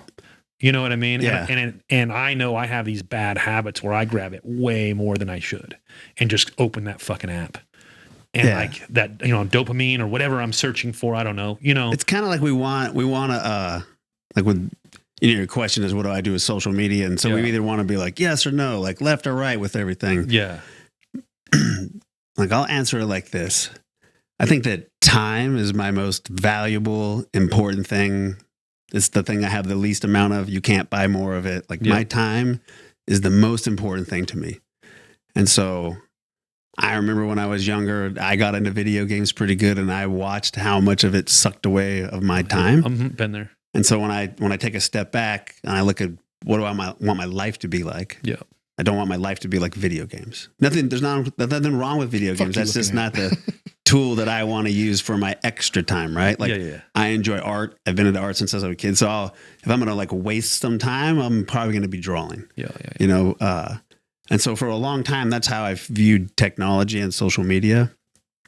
It's just, what do I want to do with my time? And like I just think this world is kind of wonderful and there's a lot of beauty in it. And I want to be a happy person at the end of the day. And I've tried, you know, a lot of different things, and that phone steals from that. Yeah. Like It's a you know, devil, why it's do a I know devil. a lot of people is because like I keep in contact with my good people and we do cool shit, and like I have good friends and I try Yeah. to be a good friend back. And like I don't see anything that I'm doing on social media doing that. Yeah. And then, you know, when we get directly to social media, I don't like people fucking with me. And like if you're sitting there, you know, pick whatever the social media is, but it's basically what, Instagram, TikTok, and Facebook. Yeah. Like if you're spending an hour of your day on that social media thing, like you're getting fucked with, Yeah. because that's just a big company that's owned by some rich dude that we all know. And they've tricked us now. Instagram was rad, like whatever that was 6 or 7 years ago, when it was actually just owned by Instagram and it was a picture profile platform. Like Yeah. that was great. But now it's an advertising tool for a rich company, and they get us to make our own shows and put them on the device ourselves. We have to do all of that work, and then we have to get our own fans, Yep. and then they advertise to us and we pay them the advertising dollars. Yeah. Like Shit. that's how I look at Instagram, and I'm like, fuck you. Like I'm not going to fucking work for free. Yeah. You know, like I'm not going to fucking sit here and doomsday scroll so that you get paid every time I look at an ad for fucking 3 seconds. Like Yep. I'm not doing it. Yeah. And so I try to use Instagram for me, for business. Like if I wasn't self-employed, I would just not have that. Yeah. that's And how I have feel. a good amount of friends that don't have it, because it's not like, I don't care about it really. I'm not like do it. If that's your thing. Like fuck man, I want everyone to put VR goggles on, sit in their fucking bedrooms and fucking play video games and jerk off and fucking get off the freeway instead of fuck out of my way. I'm going to be riding my bike up fucking mountains and playing in streams and taking my kid to the fucking beach and playing in jungles and forests and doing cool shit. Yeah. And if you're not in my way, I love it. So I'm not here trying to stop anybody from fucking being on Instagram and fucking sucking your life away in a set of fucking VR goggles. Go for it. Yeah. Right. I love when I go ride my bike out, and all you have to do is just get a little bit off of a road, get on some dirt, go a mile down some dirt, no fucking people. Yeah. Even right in Riverside, right in the middle of Riverside, just go a mile out on a dirt road. You probably won't see anybody. Yeah. It is weird how like everything's changed, you know, in that sense. Like kids aren't outside anymore. Like people don't do what we did when we grew Right. up. You know what I mean? Like and it's because of like video games and such in the way we all had. I mean, I had video games when I was a kid, but it wasn't the same because you weren't connected to everybody else in the world. Yeah. You were on Nintendo or Nintendo 64. If you're I home, also don't want to bastardize the whole thing, because man, like if you do the right shit on Instagram, like if you go on my Instagram feed right now, it's just going to be like brain science, meditation, Yeah. exercise physiology, like shit that Yeah. I had never had access to before. It's fucking kind of amazing. yeah, Yep. yeah. Like your algorithm, you could control what you're looking at. yeah, but it's not easy. And I had Yeah. to piss people off because I have friends that post too much about politics or something like that. And I just had to be like, hey man, I don't allow that in my life. Like I pay attention to no news. Like Yeah. I stay away from all that because it's pretty much all smoke and mirrors bullshit. At Yeah. my level, I can't change any of it. Yeah. And I've seen behind the smoke and mirrors, and, you know, working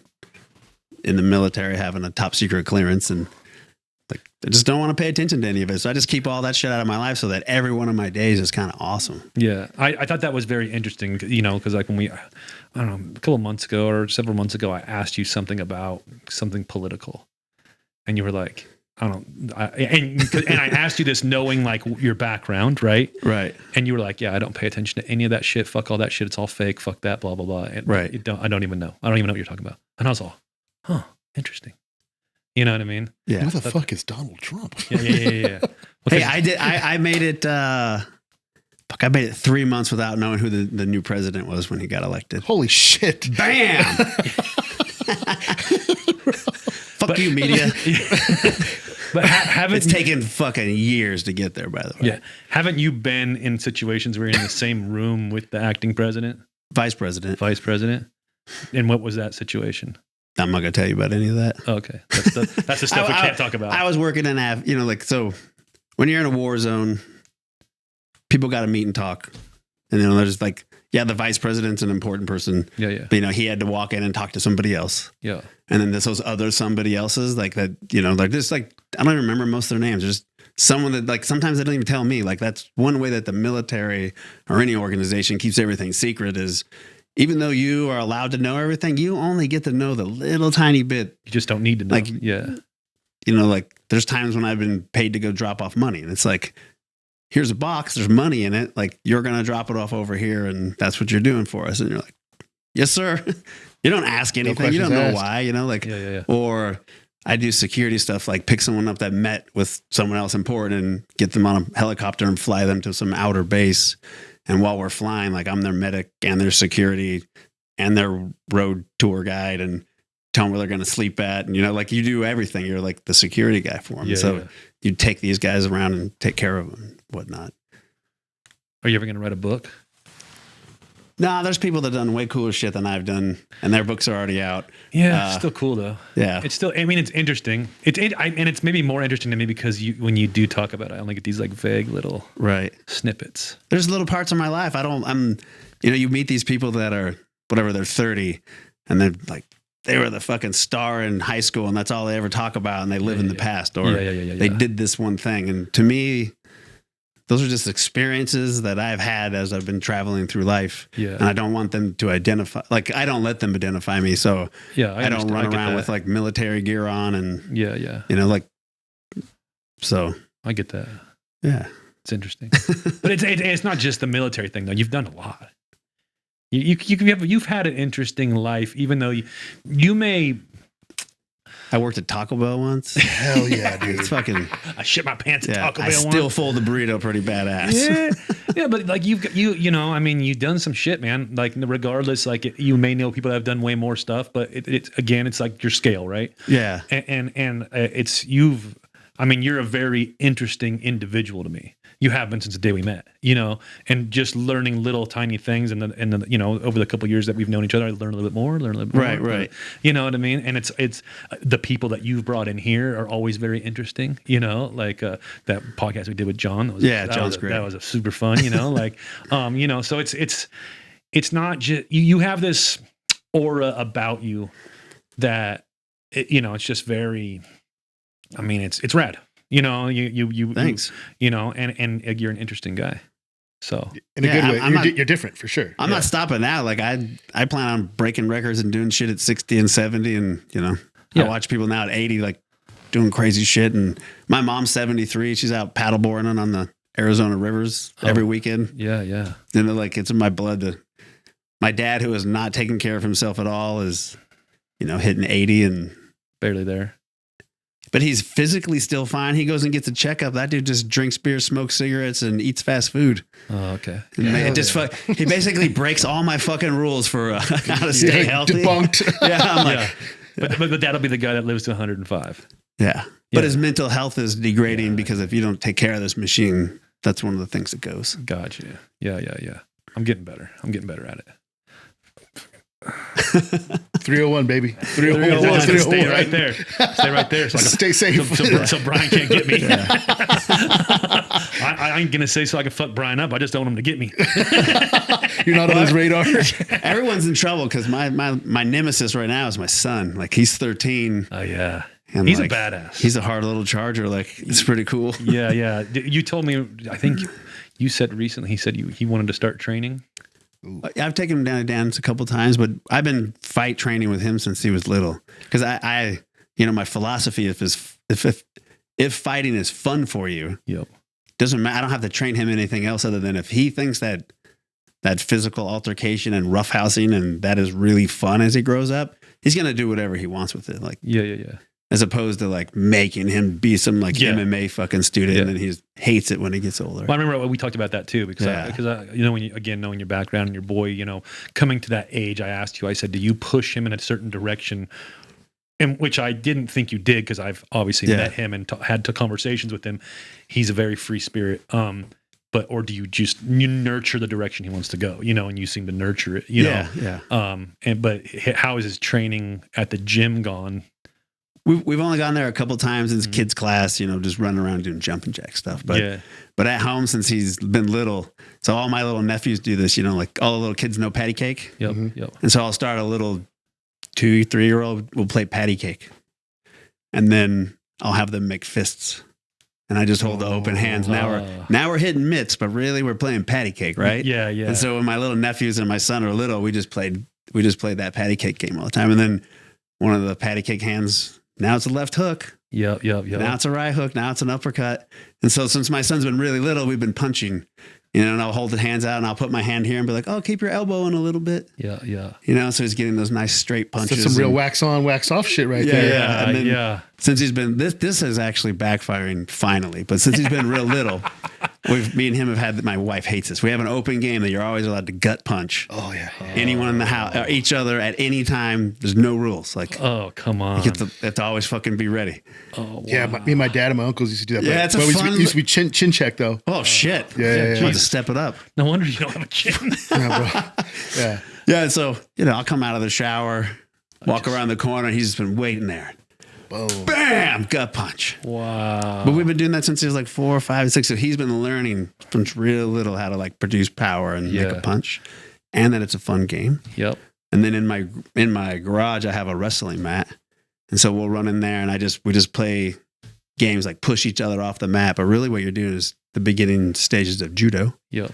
And then now we're doing kicking games. We're trying to kick each other off of the mat. Oh, wow. And so now we're doing push kick and side kick and just learning how your body works and how to move it around. And then I'm giving them the little tiny like inside hints about like when you're going to choke somebody. So if you're going to rear neck and choke somebody, like choke them from behind. As you go to make this triangle right here that they're getting choked by, you see a lot of people try to be strong with it, right? Like just really be strong and muscle them to choking. This little triangle right here is what's actually doing all the choking. It's cutting these 2 arteries off. And so it's not a power move like none of jiu-jitsu is. All you do is make this triangle smaller. You just lift your hand up. And now this triangle is really small and you're getting the shit choked out of you. You don't need to lift the other person up, right? Unless they get like over 300. This is when this starts to not work. Fuck, I'm fucked. And so what you do is this, instead of trying to be powerful and lift my hand up, I just let my body shrink down. And now that little triangle now I got my legs behind me and I can stand right back up with you and you're going to be knocked out. And so I'm teaching Cannon those little tiny tricks. Yeah. He's going to be deadly.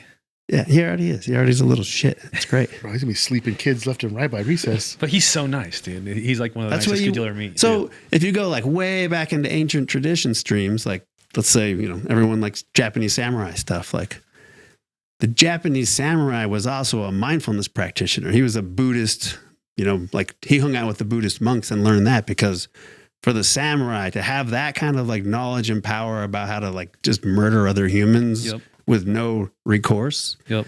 You also have to be one of the most peaceful, mindful person that understands that, like, even though I can walk into Costco and like beat that dude up, that wasn't my goal that day. I was trying to stop that guy from filming little girls' panties in an aisle that my wife saw.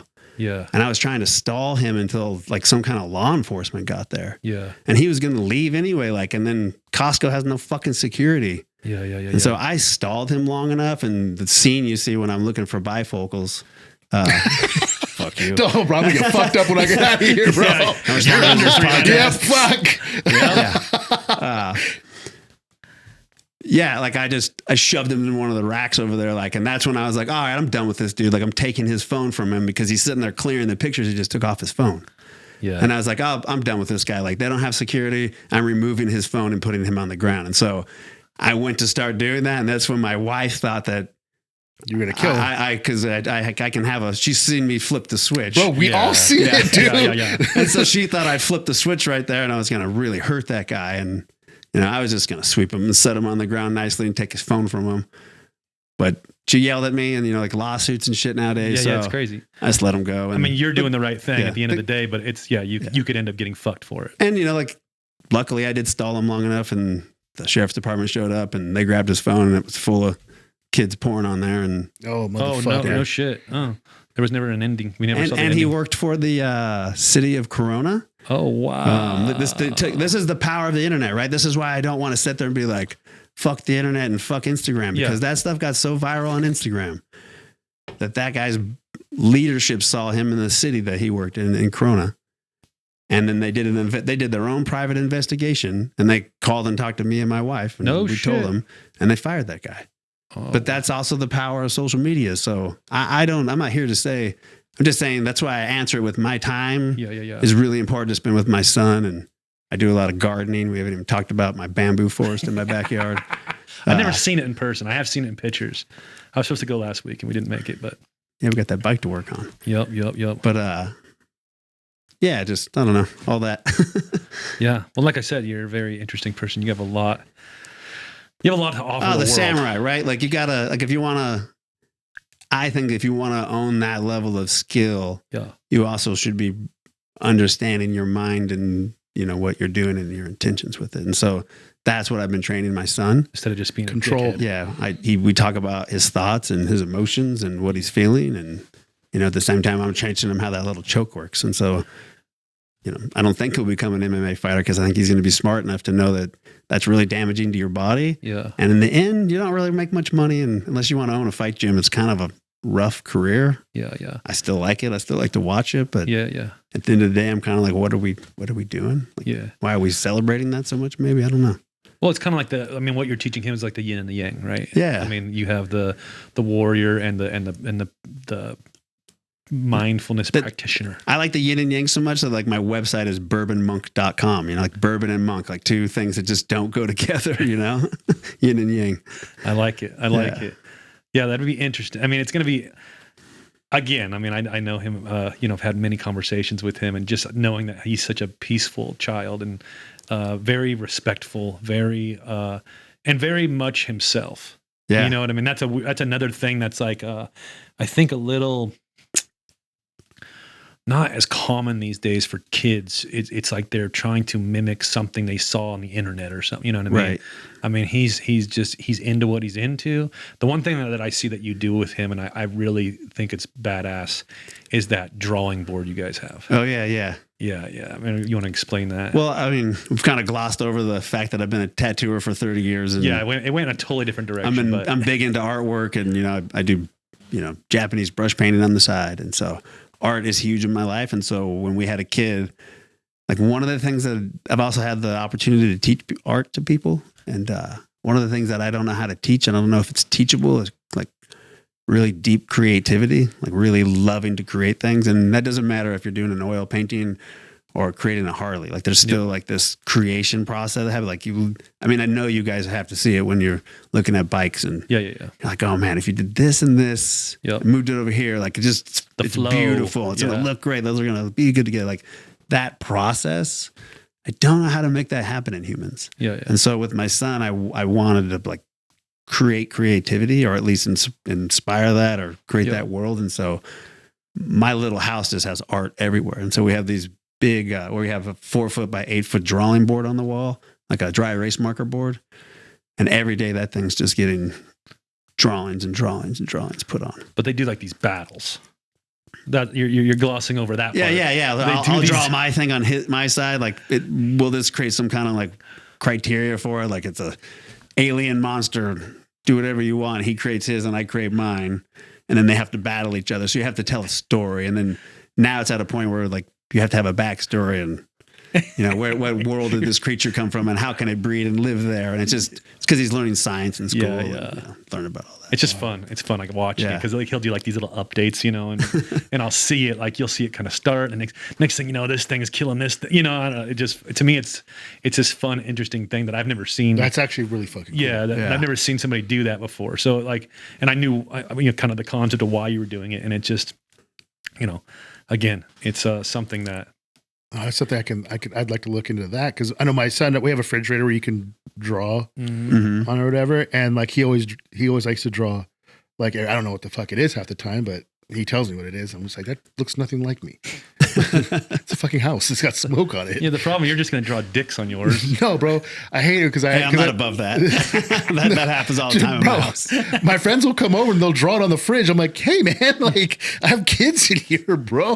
Like they don't know what a dick is. Yeah. It's like Jesus Christ. But no, like if I was to get one, now I'm starting to think like, where can I put one? And I know my son will. Like, if I draw on it, my son will start drawing back. Like he'll Yep. do that. Yeah, he'll do that. Yeah, it's cool. I That's think a it's good really idea. cool. It's just Yeah. like a fun little activity because it's not like you got to be there. You know, it just happens Yeah. organically. You know what I mean? Yeah. You're doing it at one point, and you know later on he walks by. Oh, you know what I mean? Just kind of. I thought I always. Yeah, you know, thought that was like- cool. Yeah. And for each kid, it's their own thing. Because I also tried to introduce him to the piano. Yep. And I tried to introduce him to like many other things, and like that's the one that he really liked, and so I just went with that. The piano. No, Oh, the drawing, the the drum, drawing, sorry, yeah. Yeah. That's interesting. Like, music's a weird one. Yeah, you're either. I mean, I think it's rad. Like it's just another way to create. I love music, Shit. and that's all we. I'd be sad if we didn't have music. Oh yeah. That's all, and that's all we do in our house because we don't. With the baby, it's like we, you know, there's studies that say like if you letting them watch TV too early with all the moving, flashing lights and all that Yep. stuff, you know, it can has the potential to mess up some brain activity or just it's just too much for them. Just This is all I know. Us humans have been fucking things up from the very beginning. yeah. And then we learn how crazy we were doing things. You know, like we look back at the not that long ago when humans were owning humans. Yep. Or we thought it would be good to cut someone's brain open and an electric shock it to like Yeah. get them out of their PTSD. Like we've done some crazy things Crazy. and we don't know about it till like 60 to 100 years later. Yeah, like the And COVID so vaccine. I'm always just like, well, I don't know. Like whatever this thing is that we're now doing, like this is new and I don't feel like being the test subject to it. Yeah, like I heard back in the day when you had a headache, they would just drill a hole in to your relieve fucking pressure. skull. Yeah. Yeah. Relieve Yeah. pressure. Yeah. Well, they still Have do an that aspirin, too. bro. they still do that. Well, now aspirin's linked to autism, so we can't have that Yeah. anymore either. So it's probably not good to let your kid like stare at a screen No. too much, whatever that is, you know? Yeah. So, yeah. We only do music until like she's a little bit older, right? Then we Yeah. can start watching some. And I'm kind of excited to watch movies with her, but it's like, That's the fucking best. yeah. I mean, It is. and Rory and my son and my older daughter were the same way though. We didn't let them watch TV for the first year of their life. You know what I mean? Right. I mean, they don't fucking need to. For one, you know what I mean? Like they don't even know what they're looking Yeah. at. It's just this thing that's like, whoa, you know what I mean? Like it's like the first time you rode that Star Wars ride at fucking Disneyland. It's like, what the fuck's going on here? God damn it, I'm still waiting. Yeah, and so it's music, nonstop music, and it's funny because she has, she's 10 months old now. She has Damn, that's going by quick. she has favorite songs now. Like she could be pissed off in the car crying. You put that song on, fucking done. It's Teddy Swims. Teddy Swims is great though. bro. Yeah. I know two of his songs, quiet, and she'll start dancing, That's rad. waving her arm, like, you know what I mean? Yeah. And she just loves music, like, so it's music's a great thing, but music also does stuff to your brain. It triggers things. It create, and at night, like we have like a station on Spotify. It's like, it's all like, it's songs, like it'd be like, Elton John and Coldplay and stuff, but it's all piano. So it's like, there's still like lyrics and singing, but it's Right. like, it's mellower, right? No, I think it's smart to do that. That's the new thing now. Like we started doing that, like I think a week ago, and that's her playlist at night. We put that on the couch, and I tell her now, gentle, and I'll give her like a little massage, She's gonna be in the music. and just get her to chill. You know what I mean? Or Like, she's gonna be in instruments. Watch. yeah, Watch. Amy wants to get a piano and she'll try that, go down that same path. Yeah. Get a keyboard. We just put a keyboard in the house. Yeah. Well, allegedly, Lacey used to play piano, so I got her a keyboard. She's been looking for a hobby, Yeah. and it was either learn to fly planes or I was like, no, Or get some keys tattooed on your dick.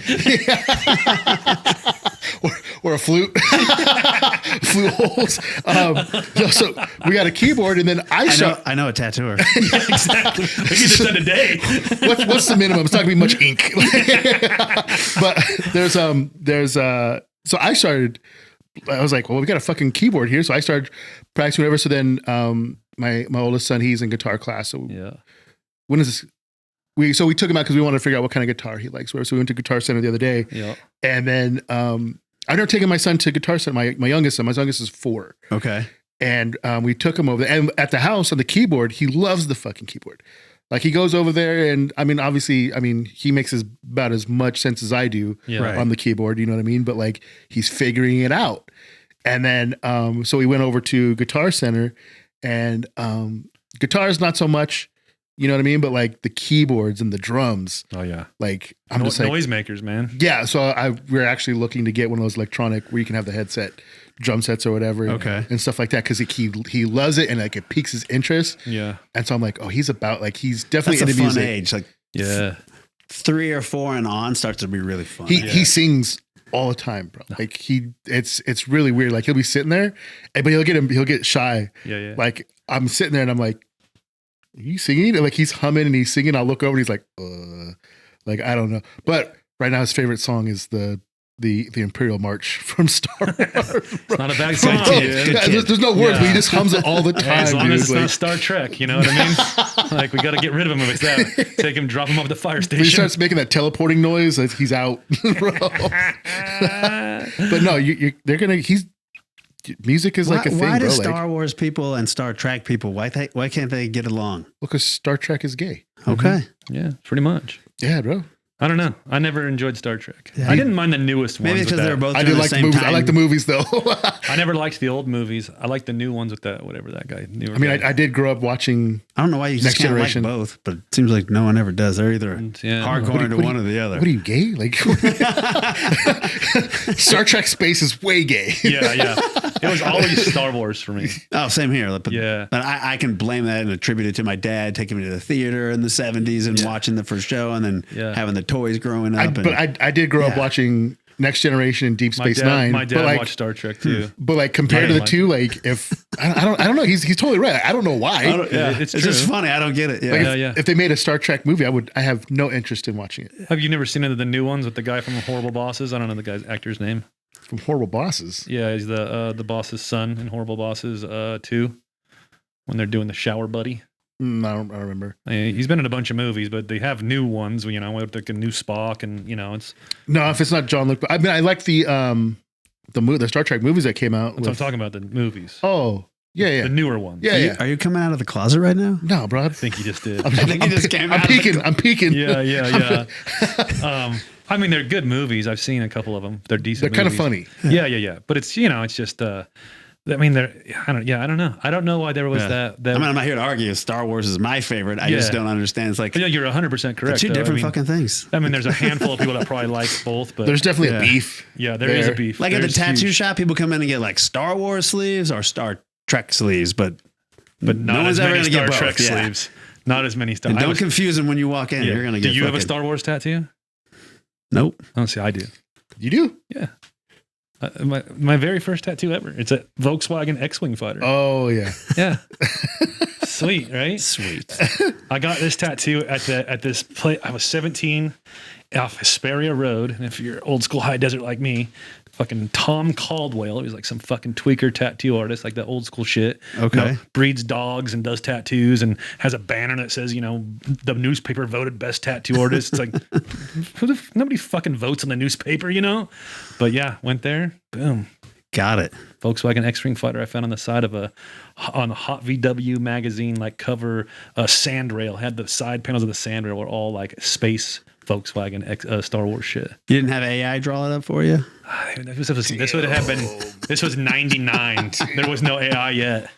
Yeah. I think that was because I was 17, so that'd have been 99. Yeah, pretty good. You know, it was cool being in high school and get a tattoo.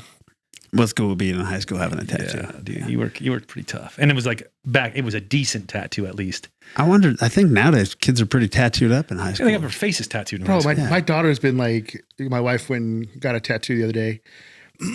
And then my daughter was like, "Oh, you can just," she's 16. She's like, "Oh, you can just drop me off here and then I can get a I'm like, "No, you're not getting, why do I have to wait? Everybody else, like my friends a year younger than me, and she got all these tattoos on her arms." And I was like, dude, to be honest with you, I don't have a real answer other than you need to wait. You want to know why you have to 18. wait? Yeah. Because you just got a fucking speeding ticket. Halo. Yeah, I know, That's yeah. why you have to wait. Yeah. She just got a speeding ticket the other day doing 97. Well, in and California, 65. it's illegal under 18, so you can try to use that one for a while. Yeah. Yeah, but she always comes out. She's like, "Well, you and mom have tattoos all over the place." And it's like, yeah, but I'm also 40 something and I'm doing that now. I also have a job and I pay for them myself. yeah, I'm just like, "Oh, bro." The biggest reason why is she was like, "I just want to be different." I'm just like, "You're just saying everybody else has tattoos." Yeah. And she was like, "I just want to get like," and it kills me too. She's like, "I just want to get a Bible verse." I'm like, "Nope, no." Oh, that's the trick right Yeah. there. That's the trick that the teenagers use to get their first Yeah. tattoo from their parents. Yeah, and mind you, this is the same girl classic. who cries when she goes to the doctor and has to get a shot, and they have to like physically hold her down, and she has a meltdown. Like when she's had surgery on her hand, Yo. and dude, lost it when they were just like, yeah, they're gonna have to give her a shot. Like, What did you think they were going to have to give you? It was Flintstone vitamin? the IV thing or whatever. Oh, yeah. I'm just like, bro, like this is a whole mess. It's like, and you want to get a tattoo? Yeah. It'll be something small. And I was like, yeah, no, it's a fucking needle the entire time. You What are idiot. you going to do when Cannon wants a tattoo? I'm just going to cross that road when I cross it. Oof. Yeah. Is it hard to say like if they're under 18 to say like no? Because I'm just like, I mean, that's what I've always done with like my brother-in-law when he turned 18 and my friends' kids. But just for me as a business owner, it's just a smarter decision to say, hey, yeah, the law is 18. Like, you're not making too many good decisions under 18 anyway. Yeah. I'm not here to tell you how to parent. I feel like it's Like, like a rite of fucking- passage too at 18. Like I feel like that was like when Yeah. I waited till I was 18. I ditched school. Wish I didn't because I was in such a hurry to get a tattoo. I didn't think about nothing. I just was like, You got that sweet biohazard symbol on your no, back? no, I got that. I got Is that it a little Star bit Trek later. tattoo? No. So I got I went over to the tattoo shop, and mind you, it's like a hole in the wall. Oh, the like skull. yeah, and I went over there and I was like, oh, look at that. There's a skull, flash skull, skull. yeah, skull across. perfect. It had a mohawk and a tongue sticking out like a It's just getting snake. better. Tongue piercing. With the tongue piercing. Yeah. And I remember he goes, you want to change anything on it? And I was like, yeah, take the mohawk off. That looks gay. Leave the tongue ring though. And then he tattooed it, bro. And it was one of the worst decisions ever. And That one was? yeah, At the end, he Dude. was like, I would have took the tongue piercing out of that. Yeah. bro, like it was, You should see his back. it was insane. And that's what led to all of this. Cause I wanted to get a cover up. And then I was just like, I think the more tattoos are like a map of your history, Yeah. I think the better they are. I mean, it's pretty cool seeing these people that have like designed their whole body to look like an art piece from the very beginning. Like, Yeah. I think that's cool too. Oh, yeah. But I think the cooler thing is the person that has A bunch good of random- tattoos and fucked up tattoos. And, you know, I've had friends tattoo me. Like, it's like a history map. And I don't even get hung up on the ex-wife's name. If that thing, like people that are, don't put your wife's name on you. Like, if you're married for a couple of years, like you're not getting rid of that. Yeah, I Like, got it's rid of just mine. Still part of your history. It is. I still know where it's Still- at, but it's covered. Yeah, but she's still in your thoughts. Like you Yeah. still have, kid. Like that's Oh, like yeah, fucking yeah. going away. It's Oh, part of yeah. your history. So to me, it's like a cool map. I get it. I get it. yeah, I mean, I got my kids' names tattooed. I mean, I don't got my wife's name tattooed. No, I'm just saying I don't even care about that. Like I'm just like fuck, man. It's just a map of shit you've done in your Well, life. It is. You always remember. Yeah. Like I have a lot of really shitty tattoos, and I remember all of them and where Yeah. I was and what was going on and how drunk I might have been, or All of that, yeah. or how drunk What music my was friend playing. was. Yeah. Yeah. My dad's only tattoo was my mom's name. He got tattooed Oh yeah. on his chest right here. Just Just Yeah, that's Right old school there. style. yeah, That's just how it 4 or was 5 done. letters right there. My mom's name, but the fun. I should say it's funny. It just said like quotations, the thong song. so my dad was dating this girl when he got back from the military, but then saw my mom and then started dating my mom. It's like that's the one. Well, yeah. So he left that girl that he was dated my mom. They got married.